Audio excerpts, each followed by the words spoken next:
경제 파워 곽수종의 생생경제.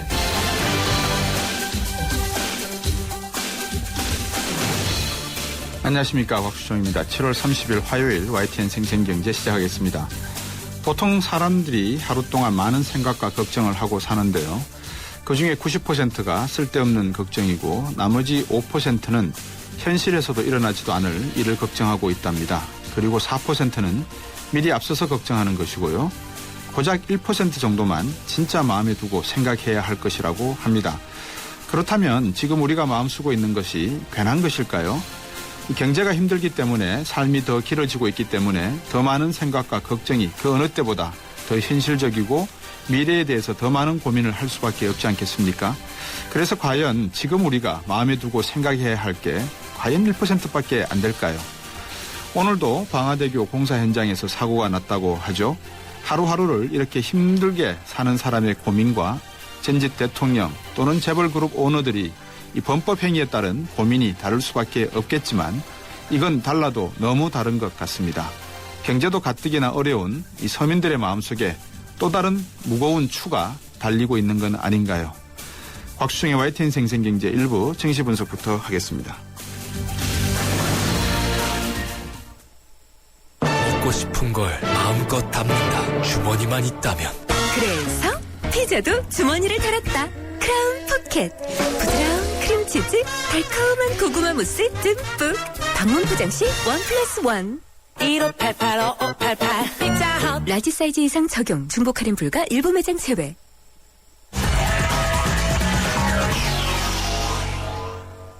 네, 오늘 증시 알아보겠습니다. 신한금융투자의 곽상준 팀장입니다. 안녕하세요.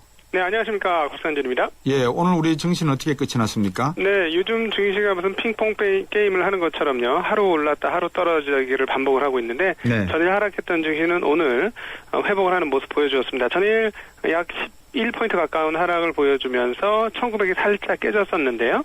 오늘 17.16포인트가 상승을 하면서 1917.05포인트로 장을 마감했습니다. 예. 거래소 종합거래소뿐만 아니라 코스닥 증시도 1%의 상승세를 보여줬는데요. 5.45포인트가 오르면서 546.43을 기록을 했습니다. 오늘 이렇게 오르는데 가장 특징적인 부분은 그동안 계속해서 매도를 하던 투신권이 매수로 이렇게 전환이 되었다라는 점인데요. 네. 전일 사실 투신권이 약 한 2천억 정도를 팔면서 지수 하락에 큰 몫을 담당했다. 뭐 이렇게 말씀드릴 수 있겠는데 오늘은 한 640억의 순매수로 전환을 했습니다. 그동안 기관 흐름에서 보면 연기금만이 꾸준히 샀고 그다음에 외국인들이 주로 매수 세력이 되어졌는데요. 투신권이 돌아오는 것들이 추가적으로 이어질 경우에는 지수가 1900에서 조금 더 상승하지 않겠느냐 이렇게 보여집니다.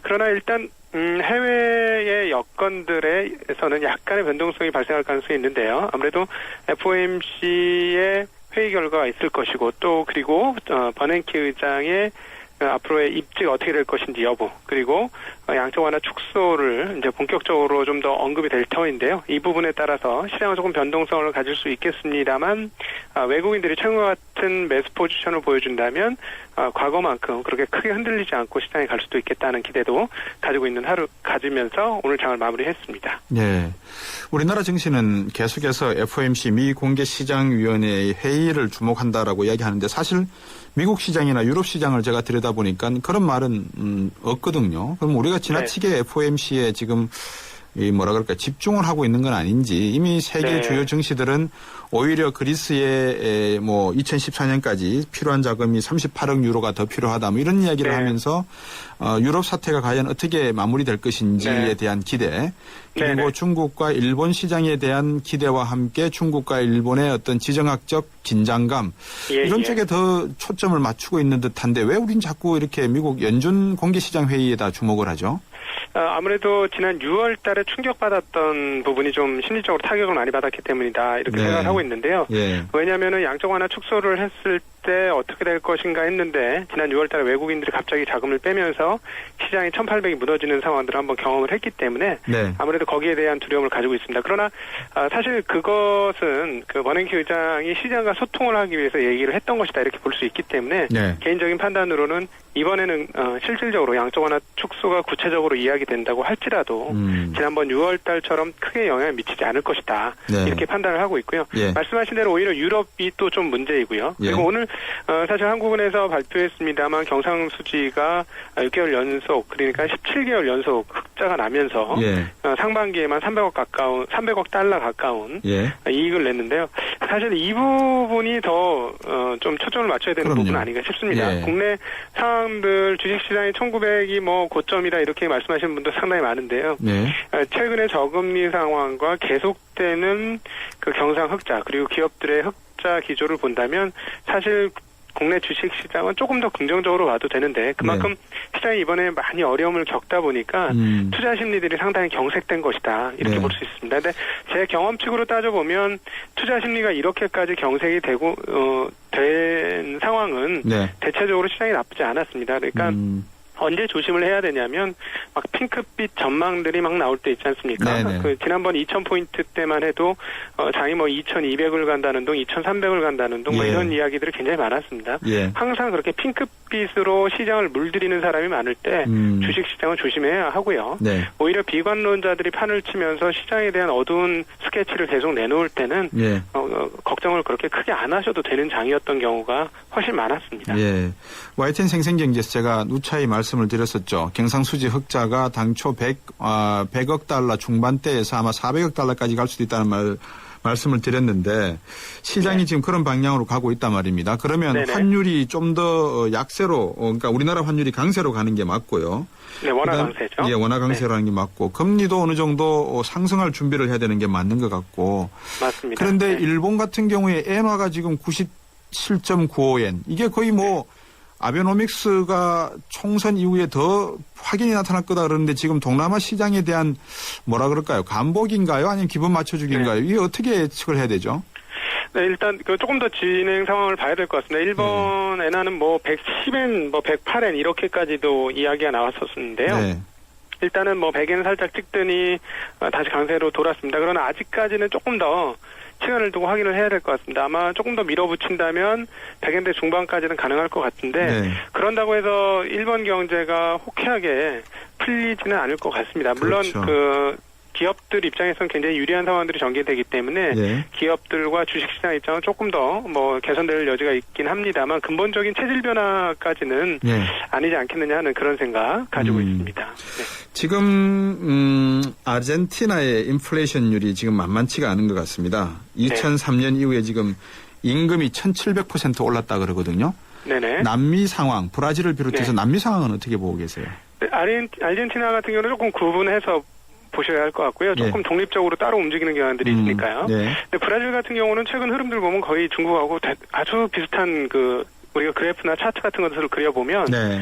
중국과 궤적이 굉장히 비슷하게 그렇군요. 가고 있습니다. 그래서 예. 결국 중국 경기가 어떻게 풀리는지 여부에 따라서 브라질을 비롯한 남미 경제가 풀리는지 여부가 결정될 터인데요. 네. 사실 이번에 리커창 총리가 이야기한 것처럼 7% 맞겠다라는 얘기를 했다는 것은 네.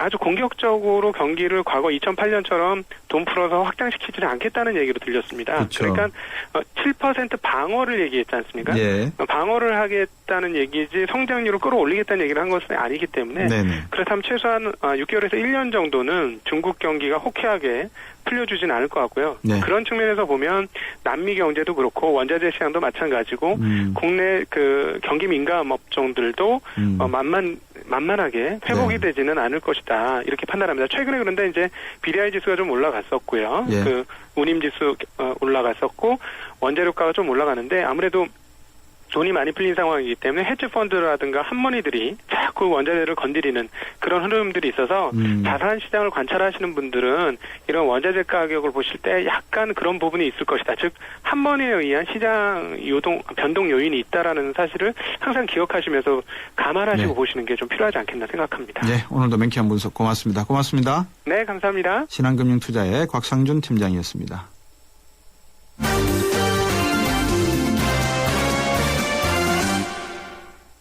뉴스핌의 김윤경 기자와 함께 경제뉴스 정리해드리겠습니다. 안녕하세요. 네, 안녕하십니까.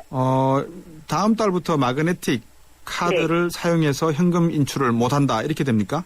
네, 이게 예전부터 나왔던 말이기 때문에 아직 안 됐던 것이냐라고 생각하시는 분들이 있을 겁니다. 네. 원래는 2월 달부터 은행 ATM 절반에서 마그네틱 카드 현금 인출 기능을 없애기로 했었습니다. 네. 그런데 고객들이 상당히 불편해했고 항의가 이어지면서 좀 미뤄졌었는데요. 다음 달부터 강화가 됩니다. 이 마그네틱 카드를 못 쓰게 하는 것은 복제해서 도용하기가 쉽기 때문입니다. 네. 그래서 내달부터는 은행들이 운영하고 있는 전체 ATM 7만여 대 중에서 80%에서는 마그네틱 카드로는 현금을 인출하지 못하게 하기로 했습니다.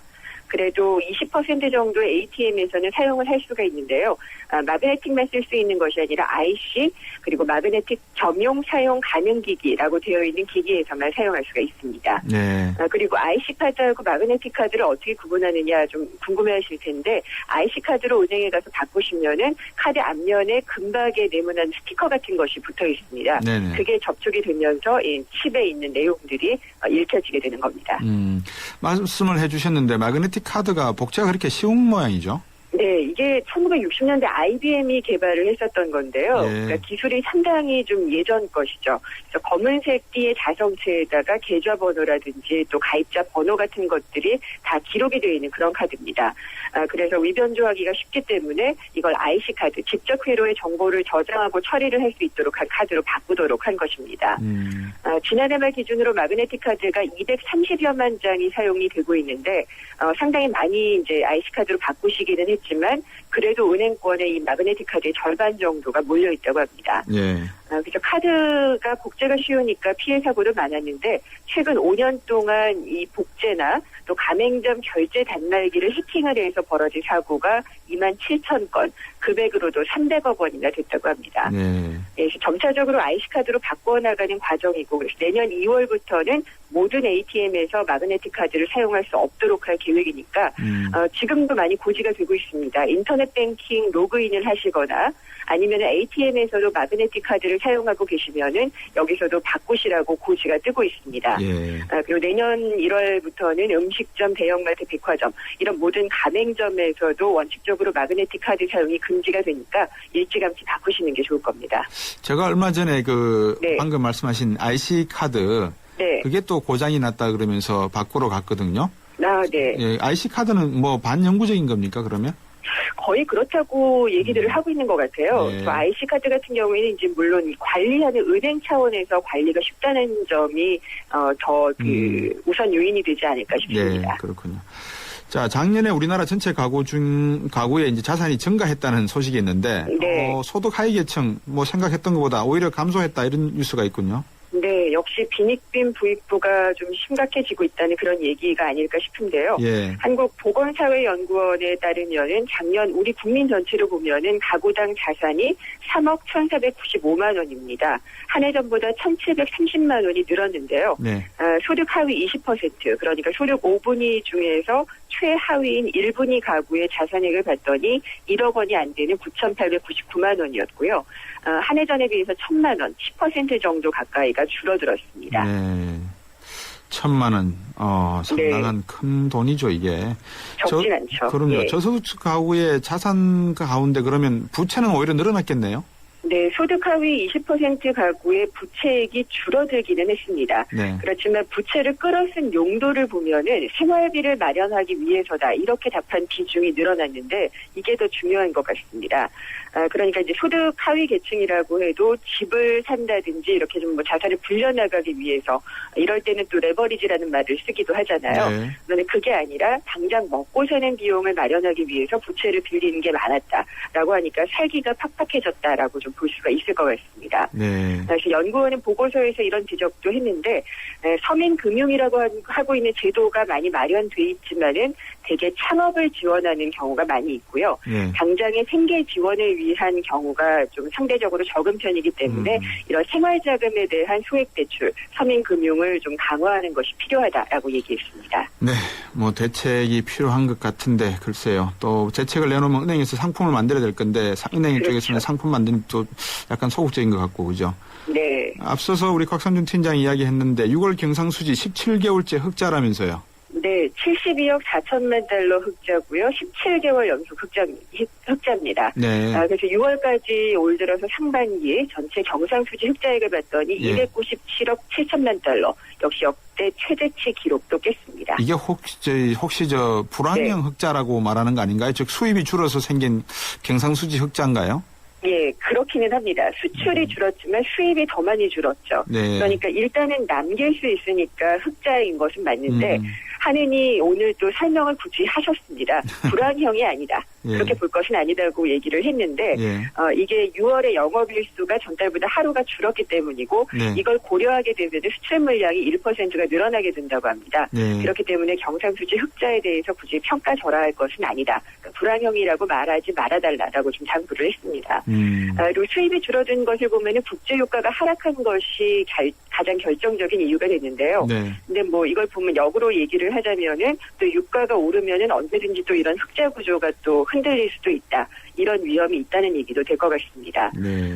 그래도 또 디스플레이, 철강, 자동차 부품 같은 것들의 수출이 줄어든 것도 좀 아쉬운 대목이었습니다. 네. 그리고 또 이제 만성 적자죠. 여행 수지, 지적재산권 사용료 수지 이런 것들은 여전히 적자를 면치 못했는데 네. 한해는 그래도 하반기에 큰 충격이 발생하지 않는 한은 연간 530억 달러의 경상수지 흑자를 달성할 수 있을 것으로 추정을 하고 있습니다. 네. 수출을 많이 해서 흑자를 내는 건 좋은 거죠. 근데 그게 이제 국내 돈으로 돌아다니면서 서민들 호주머니도 채워주고 해야 되는데 네. 어딘가에 딱 잠겨 있는 거, 소득꼭지가 틀면은 물이 콸콸 나와야 되는데 막혀 있는 것 같아요. 네, 기업들도 좀 고용을 늘려주고 이런 글쎄요. 면들이 있었으면 좋겠는데 다 네. 어렵다고 하니까요. 물탱크에는 물이 분명히 차 있거든요. 그렇죠. 예, 자 불황으로 인해 가지고 국내 건설업계 많이 어렵다는 걸 뭐 다 체감들 하고 계실 건데 네. 그러다 보니까 5년 동안 잘 나가던 상위 건설사들도 요새 구조조정 들어간다는 이야기가 많습니다. 네, 최근에 이제 2008년 금융위기 일어난 지 이제 5주년이 되니까 5년간의 얘기들을 많이 하는데요. 네. 저도 이런 줄은 몰랐는데 2008년 7월 말에 건설사들의 시공 능력 평가를 했던 그 100개 업체들이 있었습니다. 네. 그 100위 안에 들었던 건설사 가운데에서 총 45개사가 워크아웃이나 법정관리, 또 채권단의 관리, 부도, 폐업의 처리를 받고 있는 것으로 나타났습니다. 그러니까 상당히 좀 많이 어려워졌다는 게 이렇게 수치로 좀 드러났고요. 네. 그리고 이 가운데서 경남기업과 삼양기업 이들을 포함해서 9개 업체만 워크아웃이나 법정관리를 졸업을 했습니다. 네. 특히나 2008년 기준으로 13위였던 금호산업은 2010년 1월에 워크아웃에 들어가게 됐고요. 또 16위였던 쌍용건설도 지난달에 또 워크아웃에 들어가는 등 이 좀 괜찮았던 업체들도 상당히 많이 어려워졌습니다. 네. 그래서 올해 기준으로 10위권 건설사의 시공능력 평가 순위를 봤더니 역시 빅3는 여전했고요. 예. 현대건설, 삼성물산, 대우건설, 그리고 GS건설, 롯데건설, SK건설 이렇게 그 대기업 계열의 건설사들은 여전히 잘 버텨내고 그렇군요. 있는 것으로 나타났고요. 예. 그렇지만 건설업에만 특화했던 전통적인 건설업체들은 여전히 어려움을 겪고 있는 상황인 것으로 이 통계에서도 나타났습니다. 네. 오늘도 경제뉴스 브리핑 잘 들었습니다. 고맙습니다. 예, 감사합니다. 뉴스핌의 김윤경 기자였습니다. LTE의 세상 충분히 빠르다고 합니다. 충분하다는 것은 그 이상을 만나지 못했기 때문. 그래서 시작합니다. 2배 더 빠르고 2배 더 즐거운 새로운 세상. SK텔레콤은 이것을 LTA라 부릅니다. 아무나 가질 수 없는 속도 LTA. SK텔레콤. 아이가 뗐으면 사탕을 주긴 하는데 마음이 복잡해요. 먹여도 되나? 몸에 좋은 것도 아닌데. 서울우유가 엄마의 고민 하나를 덜었다. 칼슘에서 비타민 D3까지 우유의 영양이 듬뿍. 이거 완전 씹어먹는 우유네? 서울우유 밀크캔디. 생생경제 일부 함께 하셨고요. 오늘 아시아경제의 헤드라인 하나를 보니까요. MB정부 핵심 5개 사업 전부 낙제점이라는 이슈가 있습니다. 새누리당 이완구 의원과 함께 이 국책 사업을 전수조사한 결과 예산 낭비가 심하다 이런 내용들이 있는데요. 2부에서 살펴보겠습니다. 소기업 사장님들, 골목상권 사장님들, 노란우산 공제에 가입하셨죠? 그래요. 사업하다 보면 손톱 및 가시 같은 일들이 참 많은데 그걸 쏙쏙 뽑아드리는 게 바로 노란우산 공제죠. 전문가들이 재능 기부하는 무료 법률, 세무상담도 받으셨고요. 법으로 보호받아 안심할 수 있는 노란우산 공제. 소기업 소상공인이 행복한 대한민국을 만들겠습니다. 참 고마운 동행 노란우산 공제. 이 캠페인은 중소기업 중앙회와 함께합니다. 2013 가요계 최대 이슈. 대한민국의 살아있는 전설 가왕 조용필. 그가 돌아온다. 음악으로 대중의 정서와 공감을 이루며 함께 호흡하는 무대 위의 거인 조용필. 2013년 하반기 최고의 공연. 조용필 전국 투어 콘서트 헬로가 순천, 울산, 수원, 일산, 광주, 창원에서 펼쳐집니다. 티켓 예매는 인터파크 1544-1555.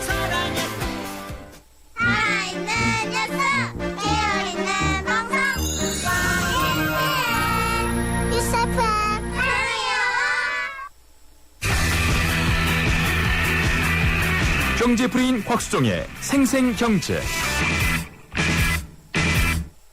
세상의 베이스가 되다 포스코 협찬으로 곽수종의 YTN 생생경제 2부 시작하겠습니다. 곽수종의 YTN 생생경제는 여러분의 목소리에 늘 귀 기울이는 방송이 되고자 합니다. 의견 있으시면 언제든지 문자 보내주시고요. 단문 50원, 장문 100원 부과됩니다. 휴대전화 우물정 0945, 트위터는 골뱅이 YTN 밑줄 이코노미입니다. 웹사이트도 있으니까요. 오셔가지고 구경도 하시고 많은 의견과 참여 기다리겠습니다.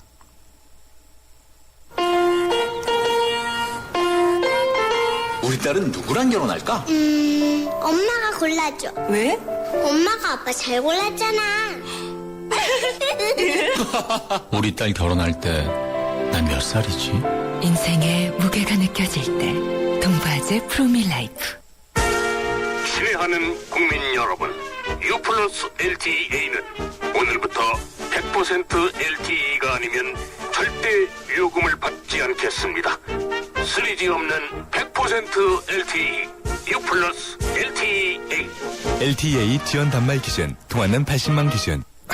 자주 가고 빈뇨, 시원치 않고 잔뇨, 함중에 깨고 야뇨, 전립선 비대증으로 인한 배뇨 장애인 카리터.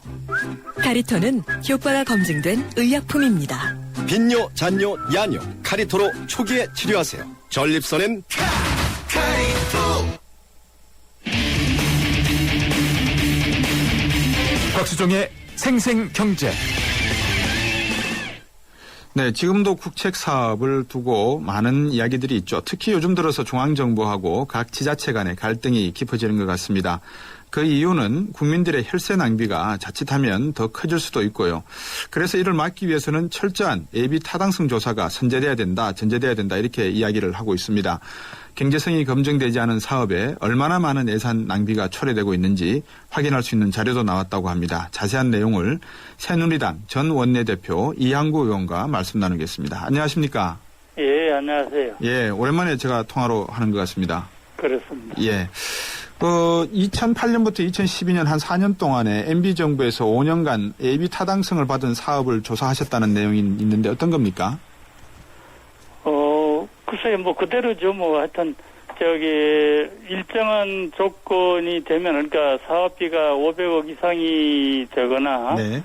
또 국고 지원이 300억 이상인 사업은, 원칙적으로 KDI에서 실시하는 예비 타당성 조사. 네. 그러니까 사업이 이게 경제성이 있느냐 파악하는 네. 예비 타당성 조사에서 패스가 돼야 되는데, 예. 그 중에 이제 패스가 안 된 것도 예. 많이 그러니까 그 예산을 배정을 받은 경우도 있고 예. 애초부터 예비 타당성 조사를 안 한 사업들도 상당히 많이 있고 예. 이제 그렇다는 얘기죠. 예.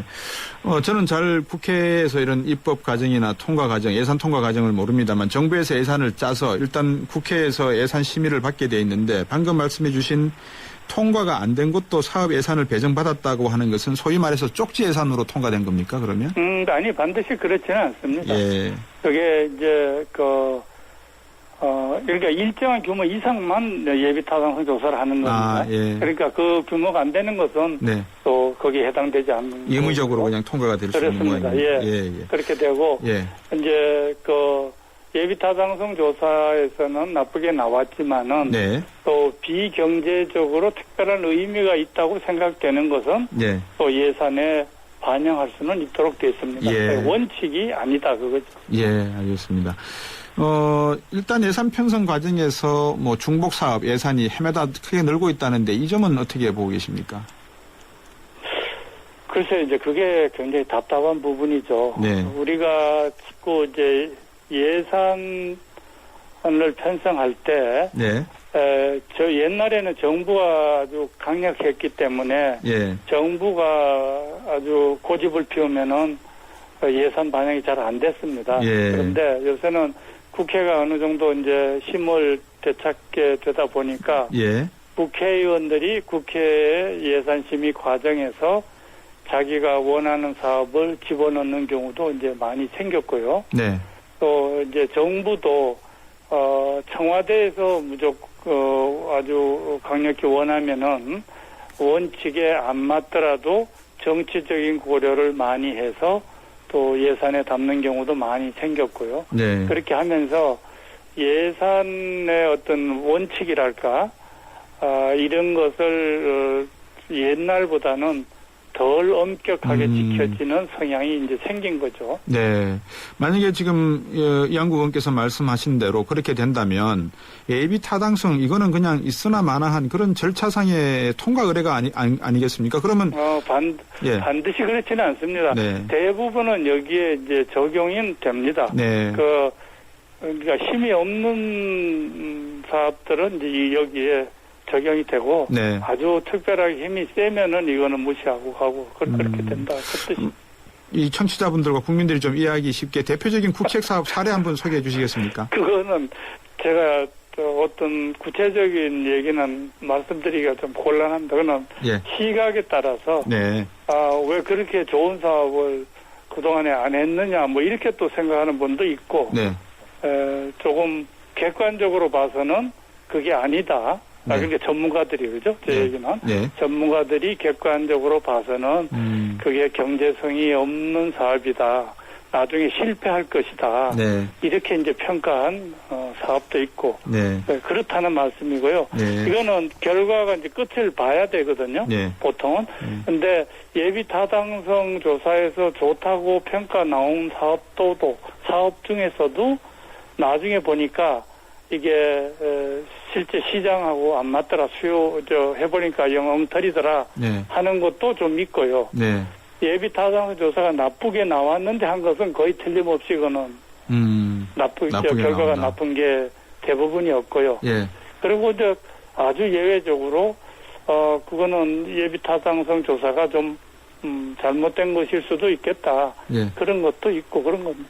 말씀하신 대로 경제성이 없다라고 판단되면 거의가 다 그렇게 나온다 이런 말씀을 하시는데 그 결과가 뒤집어지는 거는 앞서서 또 말씀을 하셨어요. 비경제적 의미가 있을 때는 어느 정도 평가가 된다라고 하셨는데 예. 비경제적 평가의 기준이나 내용은 어떤 겁니까? 그것도 이제 몇 가지 이렇게 쭉 정해진 것은 있습니다. 예. 근데 좀 추상적이죠. 네. 예를 들어서 뭐 지역 균형 발전을 위해서 이게 꼭 필요하다든지, 그 다음에 또는 어떤 특별한 정책적 목적, 그죠? 네. 아주 어려운 지역에 사는 사람들 위한 어떤 사업이랄지 이런 거는 정상적으로 평가하면은 좋게 나오기 어렵죠. 네. 네, 환경이 그러니까 그 사업을 할 수 있는 환경이 별로 좋지 못하기 때문에 객관적으로 전문가들이 보면은 좋게는 못 나오지만은 그러나 국가의 그 사업이라는 것은 정말로 어려운 사람들한테 꼭 해야 될 일도 있거든요. 네.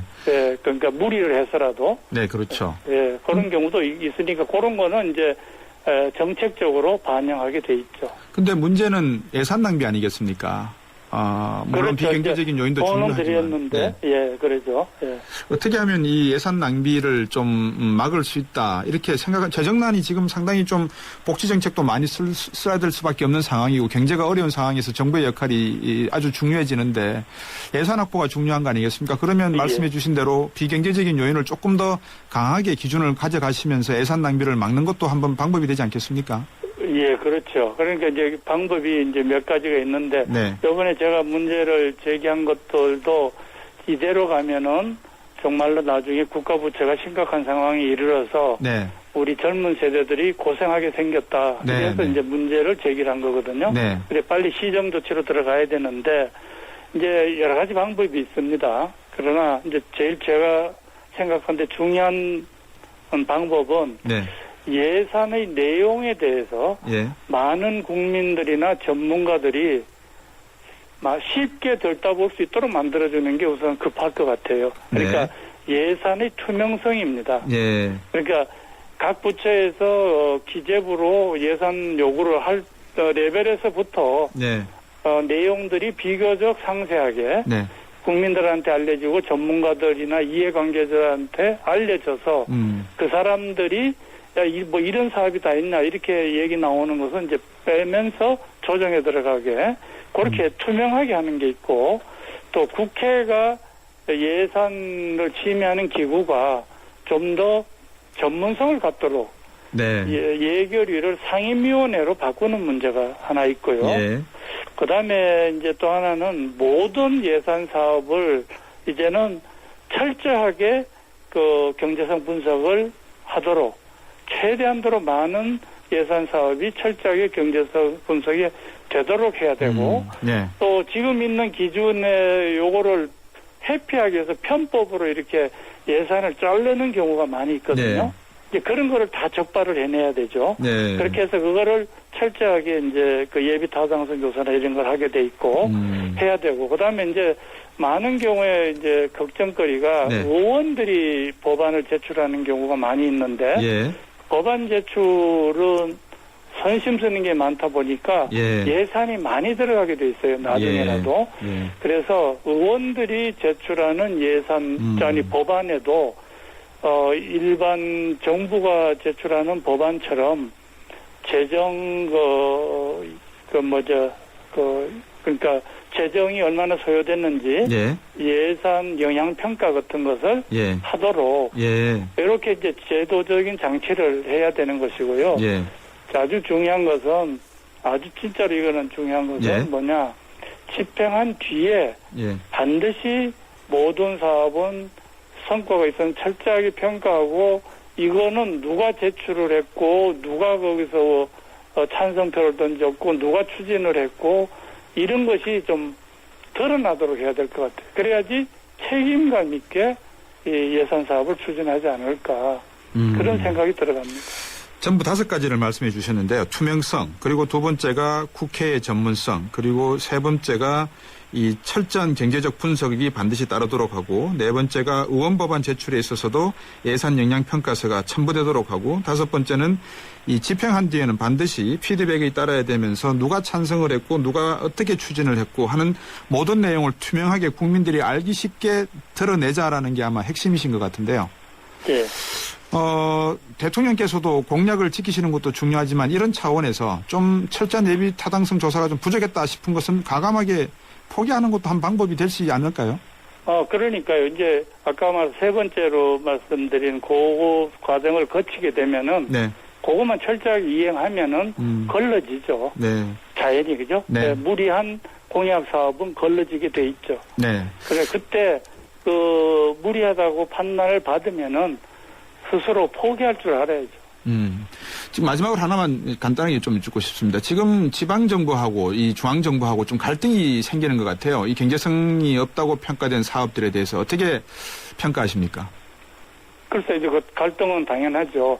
그 이해관계자들 눈에 보면은 꼭 필요한데 또 이게 나라 전체를 보는 눈으로는 그거보다 더 급한 게 또 많이 있거든요. 그러다 보니까 이제 거기서 갈등이 생기죠. 그런데 이제는 많은 국민들이 자기한테 이득이 되느냐 안 되느냐 갖고 예산 사업을 평가하거나 국회의원들을 평가하면 안 된다. 네. 이제는 정말로 나라 전체를 파악하면서 네. 생산적인 예산이 편성되도록 서로 좀 자제할 줄 알아야 되겠다. 네. 저는 그걸 좀 강조하고 싶어요. 알겠습니다. 방금 말씀하신 내용이 실현이 되려 그러면 말씀하셨지만 누가 제출을 했고 어떻게 찬성을 했고 반대를 했으며 어떻게 추진되었다라는 결과를 가지고 국민들도 차기의 국회의원을 선출할 때 또 이 지방의 이 향리들을 선출할 때 참고 자료가 되었으면 하는 생각입니다. 오늘 말씀 감사합니다. 예, 수고하세요. 예, 새누리당 전 원내대표 이항구 의원이었습니다. 시사 경제 프로 곽수종의 생생경제를 다양하게 만나는 방법. 인터넷에서 YTN 라디오를 검색하면 지금 방송되고 있는 생생경제와 지난 방송을 다시 들을 수 있고 YTN 애플리케이션과 팟캐스트를 통해서도 들을 수 있습니다. 언제 어디든 손쉽게 만날 수 있는 곽수종의 생생경제 참 좋다. 네, 살림살이 나아지는 여심 잡는 경제 시간입니다. 요즘 휴가철이라서 캠핑 준비들 많이 하시죠? 캠핑 문화의 장단점에 대해서 한번 짚어볼까요? 여성이 만드는 일과 미래 생활경제상담센터의 푸른살림 박미전 센터장입니다. 안녕하세요. 네, 안녕하세요. 예, 요즘 캠핑 인구 많이 늘었습니까? 요즘에는 휴가 대신 캠핑 가신다는 분들 굉장히 많아지셨죠? 네. 지금 현재 한 200만 명 넘어섰다 이렇게 추정하고 있더라고요. 그렇습니까? 시장 규모도 한 6천억대. 굉장히 급속히 발전한 분야 중에 하나가 아닌가 싶은데요. 네. 게다가 이제 SUV라고 이 레저형 자동차가 뭐 또 급속하게 잘 팔린다고 하네요. 그래서 이제 이 자동차를 또 가지고 하는 게 오토 캠핑이라고 하는데요. 네. 이 오토 캠핑장을 대한민국 오토 캠핑장 302란 책이 나온 지 2년 만에 602로 개정판을 냈대요. 그럴 정도로 캠핑장의 개설 또한 굉장히 무섭게 증가하고 있다고 합니다. 네. 캠핑. 참, 말로만 들어도 운치 있고 좋지 않습니까? 그죠? 그렇죠. 또 최근에 또 이제 모 교양 프로에서 네. 이 아들 데리고서 이렇게 캠핑하는 모습들이 자주 소개되면서 이 사람들도 되게 그걸 보면서 되게 자연하고도 같이 해서 좋다. 그리고 같이 텐트도 치고 음식도 만들어 먹고 이러니까 가족 간에 이렇게 대화도 많아지고 접촉도 많아지고 하니까 어디 이렇게 콘도 같은 데 예약해서 그냥 놀고 오는 것보다는 훨씬 좋다. 이렇게 또 평가도 좋은 것 같습니다. 네. 근데 이 수혜 그러니까 좋은 점이 있으면 비용도 상당히 따르잖아요. 그죠? 이 장비들이 참 이게 적은 비용이 아니더라고요. 그 텐트 같은 경우는 조금 욕심내면 수백만 원 이상을 호가한다고 하는데요. 네. 이게 또 한 번 쓰고 그냥 버리는 게 아니다 보니까 또 굉장히 싸구려를 사시기도 조금 그래 하시는 게 현실이고요. 네. 평균 가격으로 따지면 개당 한 50만 원에서 130만 원 선이라고는 하는데 실제 좀 좋은 거 살려면은 가격은 거의 상한선이 없는 상황이고요.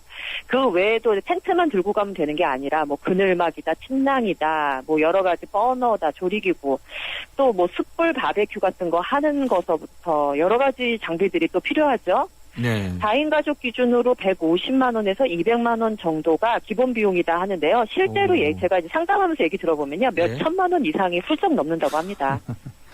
게다가 여기에 또 필요한 게 아까 말씀드렸듯이 차거든요. 자가용으로 이렇게 국민 경차 같은 걸로는 이 장비들을 또 움직일 수가 없다 보니까 게다가 또 이렇게 패션, 그러니까 캠핑용 패션들이 또 결합이 되고 하면서 이제는 캠핑 자체보다는 배보다 배꼽이 더 커지기 시작을 하는 것이죠. 네. 제가 상담하다 보면 이 남편들이 장비 욕심이 너무 심해져서 돈이 많이 든다고 호소하시는 주부들도 굉장히 많습니다. 네.